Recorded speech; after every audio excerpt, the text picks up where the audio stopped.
हमारी discussion polymorphism के ऊपर है। अब हम फर्दर डिस्कस करते हैं डायनामिक बाइंडिंग।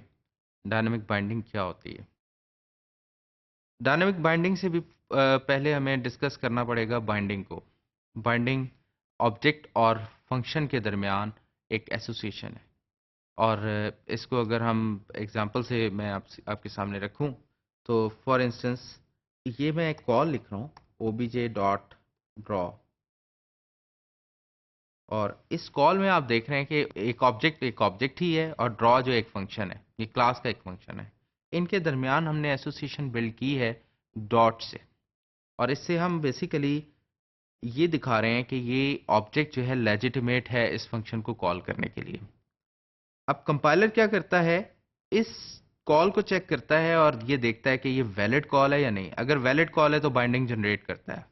कंपाइलर जो बाइंडिंग जनरेट करता है that is called static binding या कंपाइल टाइम बाइंडिंग या अर्ली बाइंडिंग। लेकिन रन टाइम एनवायरनमेंट जो बाइंडिंग जनरेट करती है वो लेट बाइंडिंग होती है, या उसे डायनामिक बाइंडिंग कहते हैं। कंपाइल टाइम बाइंडिंग की बेसिस होती हैं ऑब्जेक्ट की टाइप और फंक्शन, जबकि डायनामिक बाइंडिंग की बेसिस होती है ऑब्जेक्ट के कंटेंट्स की टाइप और फंक्शन। तो यहां पर एक्चुअली जो डिस्कशन है वो अब हमारी डायनामिक बाइंडिंग पे है कि डायनामिक बाइंडिंग क्या है। तो dynamic binding also known as late binding. और ये क्या करती है, लेट बाइंडिंग क्या करती है? ये रन टाइम पे एक्चुअली आपके ऑब्जेक्ट्स के कंटेंट्स की टाइप की बेसिस पे फंक्शन कॉल करती है। जैसे हमने प्रीवियस एक एग्जांपल देखी कि सर्कल और रेक्टेंगल के ऑब्जेक्ट्स जो थे वो हमने शेप के एक अरे के अंदर रख दिए थे। तो बेसिकली जब शेप के ऑब्जेक्ट्स ने एस यानी शेप का ऑब्जेक्ट जो था उसने, मैं आपके सामने दोबारा ये एग्जांपल रख रहा हूं ताकि रिकॉल हो जाए। तो यहां पर हम 0 इंडेक्स पे सर्कल असाइन कर रहे हैं और 1 इंडेक्स पे रेक्टेंगल असाइन कर रहे हैं, और 0 पे हम ड्रॉ की कॉल कर रहे हैं। तो लेट बाइंडिंग यहां पर क्या करेगी, और 1 पे हम फिर ड्रॉ की कॉल कर रहे हैं और यहां पर लेट बाइंडिंग क्या करेगी? इस पर्टिकुलर सिचुएशन में लेट बाइंडिंग चेक करेगी कि 0 इंडेक्स पे सर्कल पड़ा हुआ है।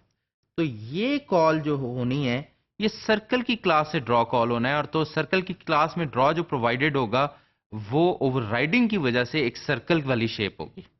और ये कॉल जो है, क्योंकि 1 इंडेक्स पे हमने रेक्टेंगल रखी थी, तो यहां पर ये रेक्टेंगल की क्लास से ड्रॉ कॉल हुआ और एक रेक्टेंगल आउटपुट होगी। तो ये बेसिकली आपकी जो लेट बाइंडिंग का जो रूल है वो ये है कि ऑब्जेक्ट की कंटेंट की टाइप के ऊपर वो एक्चुअली सारी एग्जीक्यूशन परफॉर्म कर रही होती है। अब हम फर्दर डिस्कस करते हैं कि ये किस तरह से काम करती है। Access a derive object via base class pointer. जैसे मैंने अभी आपके सामने एक अरे का ऑब्जेक्ट बनाया, एक अरे बनाई शेप टाइप की, तो उसमें हमने क्या किया कि बेस क्लास की टाइप रखी और उसमें चाइल्ड क्लास के ऑब्जेक्ट्स रख लिए। तो चाइल्ड क्लास के ऑब्जेक्ट्स जो हैं वो बेसिकली बेस क्लास के ऑब्जेक्ट के थ्रू एक्सेस हो रहे थे। और रन टाइम पे ये चेक किया जाता है कि बेस क्लास का पॉइंटर जो है या बेस क्लास का कंटेंट जो है या अरे का जो भी इंडेक्स है उसके अंदर जो कंटेंट्स पड़े हैं उसकी टाइप पे ये एग्जीक्यूशन परफॉर्म होनी है। डाउनकास्टिंग। डाउनकास्टिंग क्या चीज़ है? ये भी बड़ी इंपॉर्टेंट चीज़ है जो पॉलीमॉर्फिज्म में यूज़ होती है। जनरली इससे पहले मुझे अपकास्टिंग भी बतानी चाहिए। अपकास्टिंग ये होती है कि छोटी टाइप से बड़ी टाइप की तरफ मूव करना। फॉर इंस्टेंस मैं एग्जांपल लेता हूँ, जैसे एक इंटीजर वेरिएबल है आई, और उसको मैं असाइन करूँ फ्लोट वेरिएबल एफ के अंदर।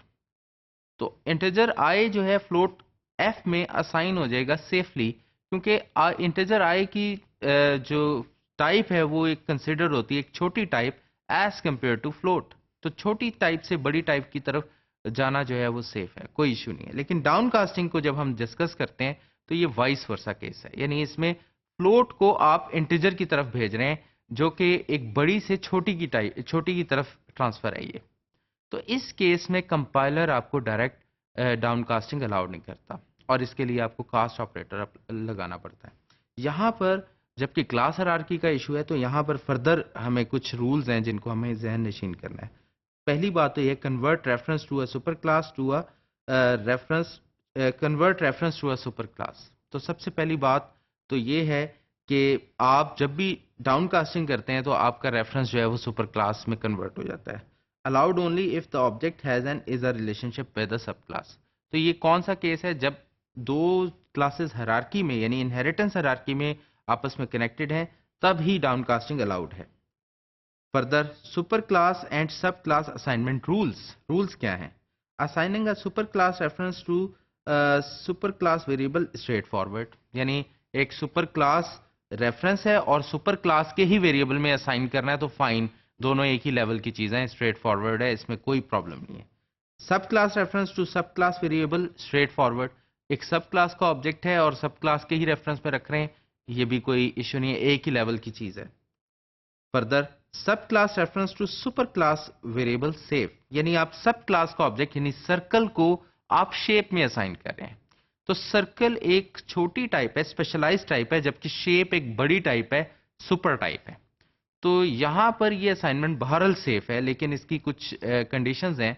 वो कंडीशंस ये हैं कि जब आप सर्कल को शेप में असाइन कर देंगे तो शेप के थ्रू सर्कल के स्पेशलाइज्ड मेथड्स को एक्सेस नहीं कर सकेंगे। Super class reference to a sub class variable एक कंपाइलेशन एरर है, यानी आप सुपर क्लास का ऑब्जेक्ट जो है वो सब क्लास में असाइन कर रहे हैं तो ये कंपाइल टाइम पे एक एरर आएगा, क्योंकि ये बिल्कुल सेफ नहीं है। ये यानी इसका मतलब ये है कि शेप के ऑब्जेक्ट को आप सर्कल में असाइन कर रहे हैं। इसका मतलब ये है कि ये आप एक सुपर टाइप को एक सब टाइप बनाने की कोशिश कर रहे हैं, which is not allowed by the compiler.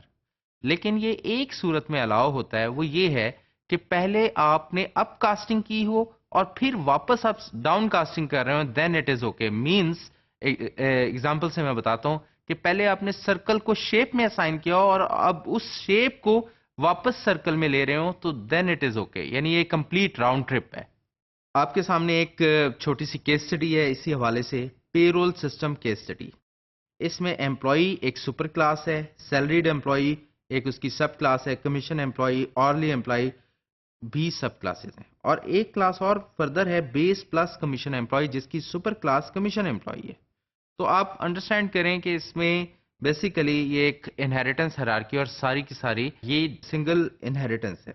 एक और सिचुएशन आपके सामने नेक्स्ट स्लाइड पे कि एम्प्लॉय को हम इधर कंसिडर कर रहे हैं एज अ एब्स्ट्रैक्ट क्लास, जबकि बाकी तमाम क्लासेस को हम क्या कह रहे हैं? Concrete classes. एब्स्ट्रैक्ट क्लासेस वो होती हैं जो कंप्लीटली इंप्लीमेंटेड नहीं होती, जबकि कॉन्क्रीट क्लासेस वो होती हैं जो फुली इंप्लीमेंटेड होती हैं और इनके ऑब्जेक्ट्स आप क्रिएट कर सकते हैं।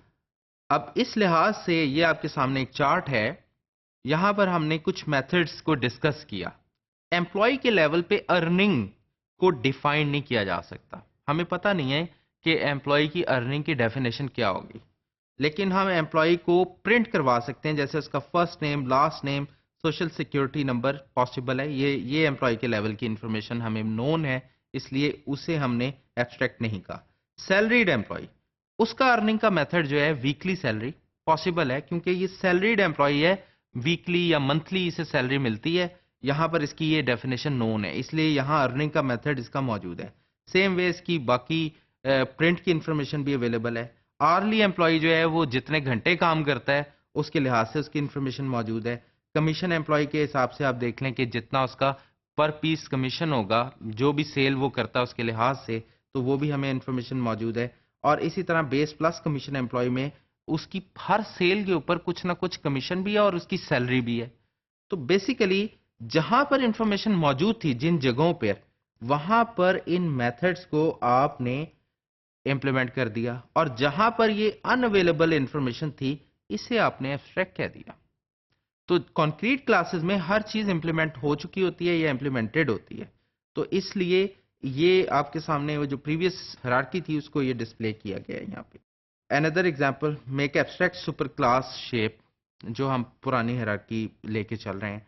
Abstract method must be implemented, for instance उसके अंदर एक मेथड है गेट नेम और एक है प्रिंट, और उनकी डिफ़ॉल्ट इम्प्लीमेंटेशन जो है वो हमने यहाँ मेंशन कर रहे हैं। उसके अलावा कुछ और मेथड्स हैं, जैसे गेट एरिया है, गेट वॉल्यूम है। तो शेप के लेवल पे ना एरिया डिफाइन हो सकता है ना वॉल्यूम डिफाइन हो सकता है। तो हमें क्या करना पड़ेगा, क्योंकि किसी भी शेप को अगर हम डिफाइन करते हैं तो शेप उस चीज़ को कहते हैं जो कुछ एरिया रखती है, जिसका कोई सेंटर होता है, जो ड्रॉ हो सकती है। बट हमें उसकी स्पेशलाइज्ड शक्लें जो हैं, जैसे पॉइंट है, सर्कल है, सिलेंडर है, वहां जाकर हमें क्लैरिटी से पता लगता है कि सर्कल का एरिया कैसे कैलकुलेट करना है, ये सर्कल ड्रॉ कैसे होगा। इनफैक्ट पॉलीमॉर्फिज्म में हमारे सामने ये हायरार्की आ गई है। यहाँ पर हम देख रहे हैं कि शेप के अंदर जो मेथड्स हैं, गेट एरिया और गेट वॉल्यूम, ये अनइम्प्लीमेंटेड है। पॉइंट के लिए भी ये अनइम्प्लीमेंटेड है, लेकिन सर्कल में एरिया इम्प्लीमेंट हो सकता है जबकि वॉल्यूम सर्कल का नहीं होता। लेकिन सिलेंडर में आप देख रहे हैं कि एरिया भी इम्प्लीमेंटेड है और वॉल्यूम भी इम्प्लीमेंटेड है।